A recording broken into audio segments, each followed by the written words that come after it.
Isang magandang araw po sa lahat ng ating mga kapastoran, ng mga Baptists, mga leaders, ng mga churches, at mga Baptist groups all around the country.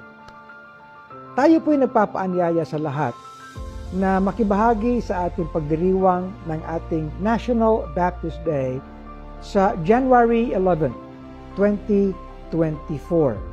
Yan po ay ikalawang Huwebes ng buwan ng Enero itong susunod na taon.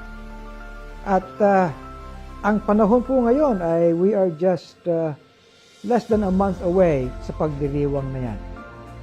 At ang ating pong pagdiriwang ng National Baptist Day sa taong 2024 ay pagdiriwang ng bawat church, bawat eklesiya, bawat Baptist group, kung saan man tayo naroroon. Ang National Baptist Day ay isa pong batas sangayon sa Republic Act 11897 na nagbibigay ng isang araw sa ating mga Baptist upang magdiwang po tayo sa loob ng ating mga churches o kahit sa mga communities at ipahayag sa lahat ang ating pananampalataya.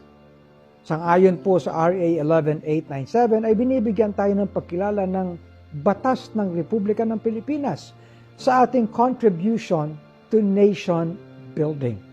Kaya po, ang pagdiriwang ng National Baptist Day ay napaka-significant sa bawat Baptist church. Anumang group po ito.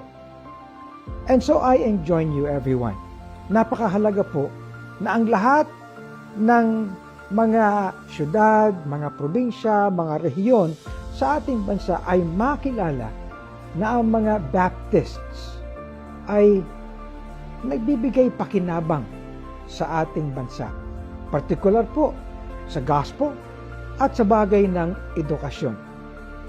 Ang ating National Baptist Day na batas na RA 11897 ay maaari niyo pong masumpungan sa ating Facebook page. Meron tayong official Facebook page ng National Baptist Day. Visit the page, and be with us. Tandaan po ninyo, January 11, 2024, second Thursday of January. Ang simula po ng official program natin na i-host ng Bible Mode sa Metropolitan Bible Baptist Ecclesia ay alas 4 ng hapon.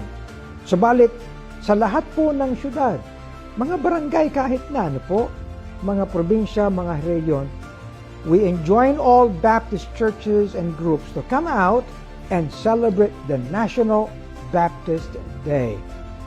And just one more, sinasabi sa atin ng banal na kasulatan na tayo po na mga mananampalataya, we need to submit ourselves to every ordinance of man. At kaya ang RA 11897, ito po ay ordinance of man na batas na po sa ating bansa at tayo lang ang mayroon yan. Halina po kayo. Makibahagi tayo sa pagdiriwang. National Baptist Day, January 11, 2024.